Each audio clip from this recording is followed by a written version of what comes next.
तो स्टोरी का स्टार्ट कुछ इस तरह से होता है। प्रेसिडेंट शी हाओ अब्रॉड से अभी वापस आता है। होटल में वाइन पीने लगता है। उसका असिस्टेंट बताता है ड्रिंक में ड्रग मिला हुआ है। शी हाओ उससे बाहर देखने के लिए भेजता है कि आखिर ये ड्रग किसने मिलाया है। असिस्टेंट वहाँ से गुजरती हुई जुजू को पकड़ लाता है कि डोर पर ये थी। उसे सस्पिशियस लगती है। शी हाओ पूछता है कि किसके कहने पर उसने ड्रग मिलाया है, मगर वो बोलती है उसे नहीं पता है क्या बात कर रहा है। वो तो यहाँ से सिर्फ गुजर रही थी कि इन लोगों ने पकड़ लिया उसे। शी हाओ बोलता है कि ड्रिंक को वेस्ट नहीं करेगा। अपने मुंह में भर के उसे किस करते करते उसके मुंह में सारी वाइन डाल देता है और उस बेचारी को हड़प करके पीनी ही पड़ती है और बाकी की बाहर थूक देता है। वो बेहोश हो जाती है। उसे अपनी बाहों में उठा के अपने बेड में उसके साथ खेलने के लिए ले जाता है। जुजू की आँख खुलती है और एक बॉय के साथ खुद को सोता देखकर और अपना ड्रेस भी गायब था चेक करने पर उसे पता लगता है।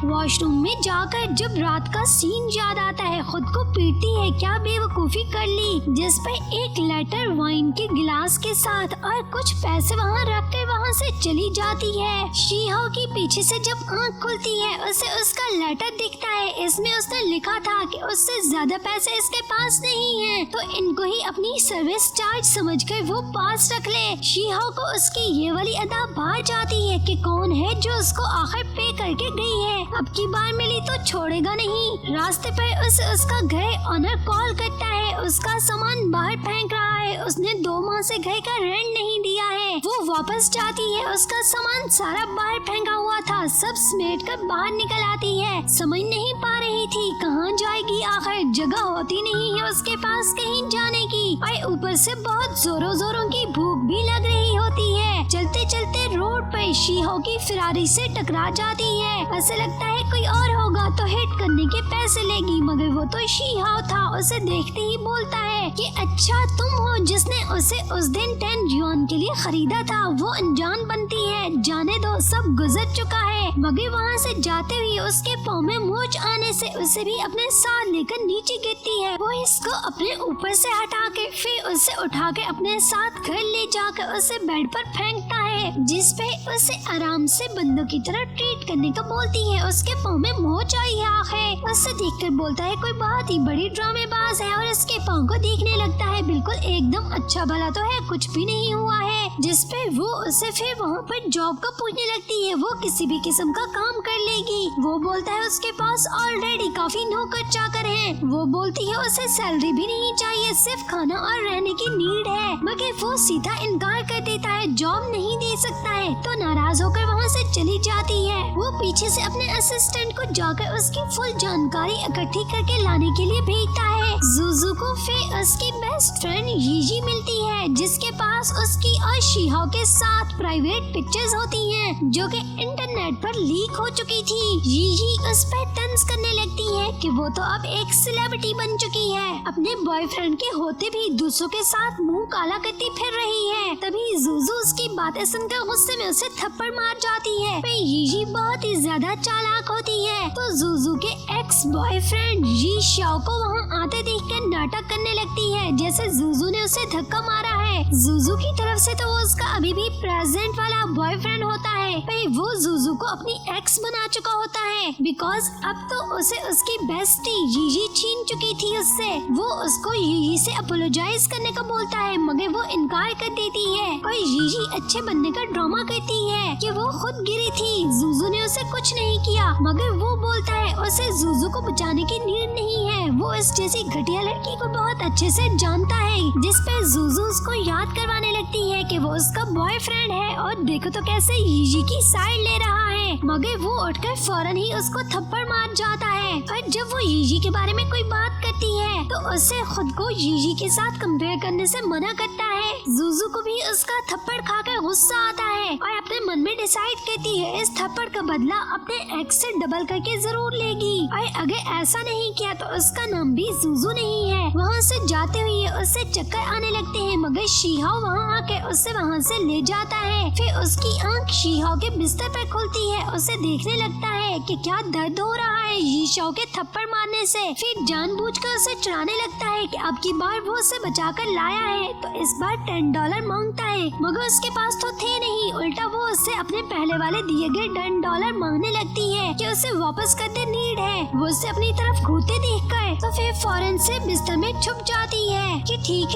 है उसे नहीं चाहिए। वो पीछे से उसकी हरकतों को देखकर स्माइल करता रहता है। शीहाओ फिर अपने आदमियों को बोलकर पता लगवाता है कि वो कौन बॉय था जिसने जुजू को थप्पड़ मारने की जरूरत की। तो उससे पता चलता है कि यीशी ग्रुप के ओनर का बेटा यी शाओ था। तो अपने लॉयर को बोलकर यीशी ग्रुप के साथ सभी बिजनेस के कॉन्ट्रैक्ट्स को खत्म कर देता है। यी शाओ को उसके डैड कॉल करके बताते हैं उसने जिस किसी को भी बदतमीजी की है जाकर फौरन से माफी मांगनी होगी, वरना वह इसको घर से और बिजनेस से बेदखल कर देंगे। उसे याद नहीं होता कि डैड किसकी बात कर रहे हैं। उसे सिर्फ एड्रेस दिया जाता है माफी मांगने जाने के लिए। वहाँ जाकर सोचता है आखिर किसको सॉरी करने वाला है। फिर यी शाओ के आदमी उसे अंदर ले जाता है। जुजू के सामने उसे उसकी टांगों पर ठोक कर झुकाता है। शीहाओ जुजू के साथ आकर बैठते हुए उससे पूछता है उसे कैसे पनिश करना लाइक करेगी। वो इनको उसे सबसे पहले चेयर पर बिठाने का बोलती है कि सिंपल से पहले उसके क्वेश्चन के यस या फिर नो में आंसर करेगा। अगर रॉन्ग बोलेगा तो उसे पेनल्टी भरनी होगी। मगर यी शाओ तो बहुत ही ज्यादा अकड़ियल होता है, आगे से उसके उकड़ने लगता है और उससे ही पूछना स्टार्ट कर देता है कि किसके साथ है, खुद को क्या समझ रही है, कहीं की महारानी है। जिस पर जुजू उसे टर टर करते देखकर शीहाओ के आदमी को उसे पीटने का बोलती है कि वो पटरी से उतर रहा है। उसकी ठुकाई होने पर जुजू को खा जाने वाली नजरों से फिर से देखने पर इस बार शीहाओ फिर उसकी धुलाई करने का बोलता है। उसकी हिम्मत कैसे हुई उसकी फियांसे को घूरने की। और फिर यी शाओ को वहाँ से जाने से पहले वार्न करता है यीशी ग्रुप के 3 दिनों में बैंकरप्सी करवा देगा।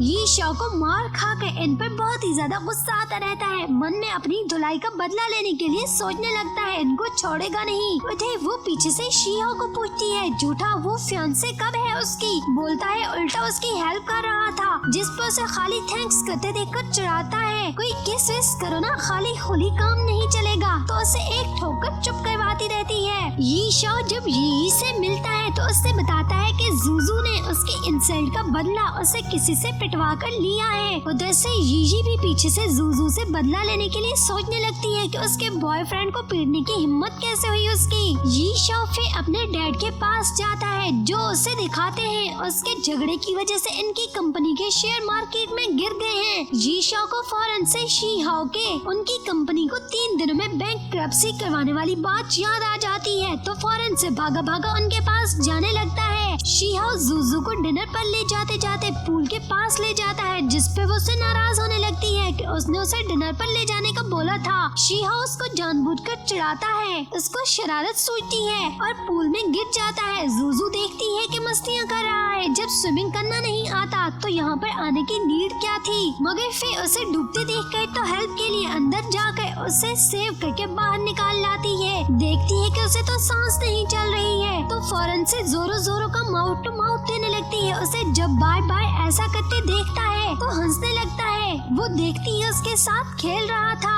और ऊपर से बोलता है कि उसके मुंह से बड़ी बैड स्मेल आ रही थी। तो उसे गुस्से से थप्पड़ मारकर जाने लगती है। वो उसे रोकने लगता है कि फॉरगिव कर दे, वो उसको तंग कर रहा था जानबूझकर। उससे बताती है उसे ऐसे देखकर वो डर गई थी, वो जानता भी है, जिस पे उसे फिर से किस करने लगता है। फिर दोनों घर चले जाते हैं। डोर पर नोक सुनकर जुजू को लगता है कि जैसे शीहाओ है पहले तो उसके लिए डोर ओपन नहीं करने वाली होती है, मगर फिर देखे बिना ही उसे शीहाओ समझकर डोर ओपन करती है। पर यी शाओ फौरन से अंदर आ जाता है। उधर से शीहाओ अंदर आते हुए यी शाओ को उसके साथ अंदर जाते देख चुका होता है। उसे इन दोनों को साथ अंदर जाते देखे मिसअंडरस्टैंडिंग हो जाती है। जुजू ने जैसे यी शाओ को वहाँ खुद बुलाया है, वो नाराज होकर बाहर से ही उनकी कोई भी फुल बात सुने बिना वहाँ से चला जाता है। यी शाओ वहाँ पे उससे माफी मांगने के लिए आता है और उसे अपने सामने नीज डाउन करने का बोलती है, तब फॉरगिव करेगी। वैसे भी वो जान चुकी है इनकी कंपनी डूब रही है, जिसे बचाने के लिए वो तिनके का सहारा लेने आया है।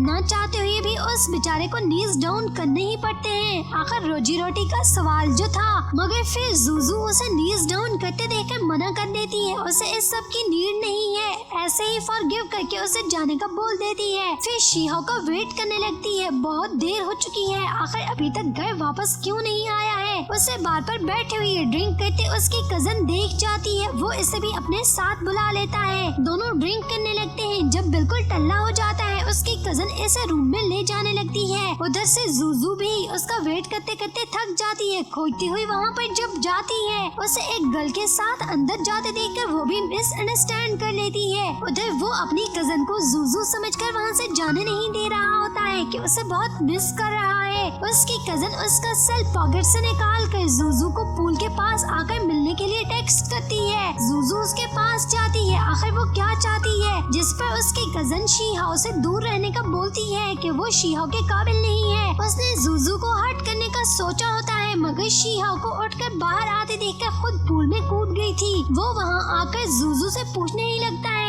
मगर वो इससे नाराज थी। उसकी कोई भी बात सुने बिना अंदर चली जाती है, जिस पे वो भी उसके पीछे पीछे जाता है। जुजू को लगता है एक्सप्लेनेशन मांगेगा, खुद ही उसे क्लियर कर देती है। उसकी कजन ने भी उसे हर्ट किया था, वो देखे, और खुद ही पूल में गिरी। उसने कुछ भी नहीं किया। उसे विश्वास होता है उसकी बात का, और फिर उससे यीशाओ वाली बात के लिए सॉरी करने लगता है। उसे ऐसे बात को पूरा जाने बिना रिएक्ट नहीं करना चाहिए था, कुछ ज्यादा ही कर गया था। फिर उसे नाराज देखकर बेड पर ले जाता है। पता था कि उसे कैसे राजी करना है। दोनों एक दूसरे के साथ इंटीमेट हो जाते हैं। मॉर्निंग में उसे सोते देखकर उसके साथ खेलने लगता है और मन में बोलता है वो सिर्फ और सिर्फ उसकी है। उसको किस करने ही लगता है, मगर जुजू की आंख खुल जाती है। पूछती है क्या कर रहा था। फिर तो उसे किस करने पर रुके बिना ही स्टार्ट हो जाता है। बताता है कि उसे सचमुच में बेहद लाइक करने लगा है। जुजू फिर उसकी बाहों में सो जाती है। जुजू की आंख खुलती है। शीहाओ को रूम में और आसपास न देखकर भागी भागी पूरे घर में खोजने लगती है। उसे नंगे पांव आते देखकर स्टेयर्स से ही उठाकर सोफे पर लेकर जाता है कि ठंड लगने से उसे कोल्ड भी हो सकता है। उसे सोफे से नीचे उतरते देखकर अपने पाँव उसके पाँव के नीचे रखवा कर तो चलने लगता है, मगर फिर आगे से स्टेयर पे उसे फिर से गोदी में उठाकर बेड तक ले जाता है। उसे मैरी करने के लिए पूछता है, वो मान जाती है। दोनों अपनी मैरिज को डिस्कस करने के लिए रेस्टोरेंट पर जाते हैं। शीहाओ को रेस्ट रूम की तरफ जाना पड़ जाता है। वहाँ पर आते हुए यीशाओ उससे अकेले देखकर उसके खराफाती दिमाग में कुछ करने का आइडिया आता है कि वो इतना अच्छा भी नहीं है, अपनी इंसल्ट को ऐसे ही नहीं जाने देगा। उसे बेहोश करके वहाँ से खींचता हुआ ले जाने लगता है। शीहाओ को भी वहाँ उसे न देखकर तो लगता है कि पक्का घर ही चली गई होगी। यीशाओ उसे खींचता हुआ उसके घर और बेड तक ले जाता है और सोचने लगता है आगे क्या करे। शीहाओ जल्दी घर वापस आने वाला होगा, तो फिर कुछ सोचकर जुजू की शर्ट उतारने लगता है। शीहाओ भी सीधा घर आ जाता है। जुजू को प्रपोज करने के लिए रिंग देने वाला होता है। हाथ में लेकर खुशी से अंदर जाता है, मगर डोर खोलते ही अंदर का सीन देखकर चकरा जाता है। रिंग नीचे गिर जाती है। यीशाओ एक्टिंग करता हुआ उठकर सॉरी सॉरी करता वहाँ से भाग जाता है कि अपना काम बनता, भाड़ में जाए जनता। शीहाओ को दोनों पर बहुत ज्यादा गुस्सा आता है। जुजू को अपनी हालत देखकर लगता है शीहाओ के अलावा आखिर उसके साथ ये सब कौन कर सकता है, तो सोचकर काफी हैप्पी होती है। उसे सब सिर्फ रेस्टोरेंट तक ही बात याद थी। वहाँ से जाते हुए उसे रिंग भी गिरी हुई मिल जाती है। उसे लगता है कि अच्छा तो वो उसके लिए ही लाया होगा, जिसे लेकर तो शीहाओ के पास चली जाती है। उसे लगता है कि जैसे उसे कुछ बताने वाला है। उसके पूछने पर उसे फौरन से बोलता है हाँ कि वो फौरन से उसके घर से अभी के अभी यहाँ से चली जाए। वो सुनकर काफी हैरान होती है। उसको रिंग दिखाती है कि ये सब क्या है। रिंग उसके हाथ से ले लेता है। ये उसकी फियांसे के लिए है। तो वो पूछती है वही तो उसकी फियांसे है ना, मगर तभी वहाँ पर शीहाओ के बुलाने पर उसकी सिस्टर वहाँ आ जाती है, जिसे वो जुजू को उठा के अपने पास बिठाता है। उसे उसकी हेल्प करने के लिए फिर पूछता है। जुजू बुझे दिल के साथ अपनी पैकिंग करने के लिए चली गई थी। फिर सैड सी होकर अपना सारा सामान लेकर वहाँ से जाते हुए दोनों बहन भाई को नाटक करते देखकर सचमुच समझ लेती है, बिकॉज वो उसे बोल रहा था ये उसकी फियांसे है। जिस पर तो वो दोनों को बेस्ट लक बोलकर वहाँ से चली जाती है। रास्ते पर शीहाओ की उसे मैरिज वाली बात याद करते करते तो चकरा कर गिर जाती है रोड पर ही। उधर उसकी बहन को पीछे से उसका ख्याल आने लगता है कि शीहाओ हो न हो जुजू को बहुत ज्यादा चाहता है, इसे दोनों के लिए कुछ करना चाहिए। उसके पीछे पीछे देखने के लिए जाती है। जुजू तो पास ही उसे गिरी हुई मिल जाती है, मगर वो इसे उठा नहीं पाती है, जिसके लिए भागी भागी गए वापस जाकर शीहाओ को उसके गिरे होने का बताती है। तो वो भी सुनकर भागा भागा उसके पीछे जाने लगता है। आगे से यीशाओ भी वहाँ पे आ चुका था, मगर शीहाओ उसे उसकी बाहों में देखकर उससे लेकर उसे अपने अपार्टमेंट में ले जाकर सुलाता है और फिर देखता है कि उसे तो हाई फीवर हो रहा है। तो उसके फोरहेड पर जल्दी जल्दी से ठंडी पट्टियां लगाने से वो कांपने लगती है। उसे काफी ज्यादा ठंड लग रही थी, जिस पे तो कुछ न समझ आने पे उसे खुद को क्लोज करके अपनी बॉडी से उसे हीट अप करने के लिए उसके पास ही सो जाता है। जुजू की जब उसकी बाहों में आंख खुलती है प्यार करते करते, तो उसे उसकी फियांसे के बारे में याद आते ही दोनों को फिर से गुड लक बोलते साथ ही वहाँ से चुपके से निकल कर चली जाती है। जब शीहाओ की आंख खुलती है, जुजू को न देखकर उसे खुद पर गुस्सा आने लगता है।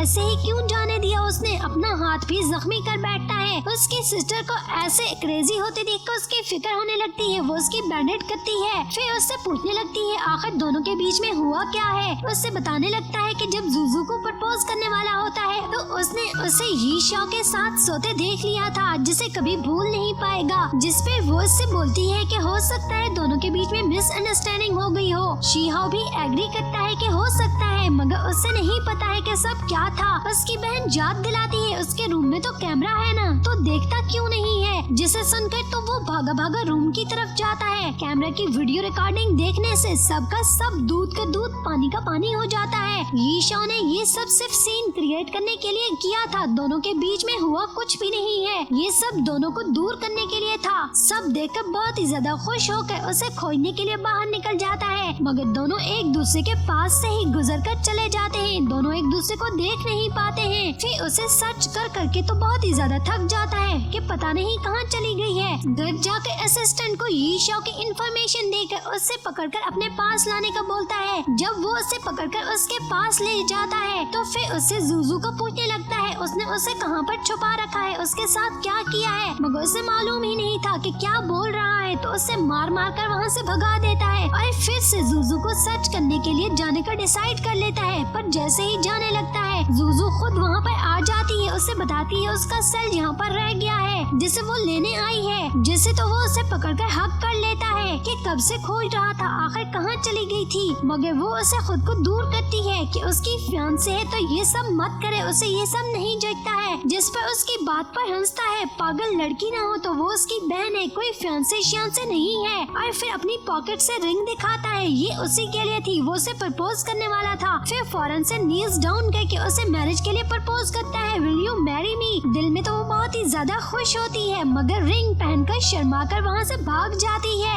उसने उसे अभी तक हाँ नहीं बोला है कि मैरिज करेगी या नहीं। उसे जाते देखकर पीछे से बोलता है हाँ करो या ना करो, रिंग तो पहन चुकी हो तो अब से सिर्फ और सिर्फ उसकी है। और वो भी उसके पीछे रूम में उसके साथ कुछ करने के लिए जाने लगता है। और फिर इसी के साथ हैप्पी हैप्पी इस स्टोरी का भी एंड हो जाता है। लवली बर्डे स्टोरी कैसी लगी है कमेंट में जरूर बताइएगा। मजीद स्टोरीज जानने के लिए चैनल को भी सब्सक्राइब कर देना। Thanks for watching.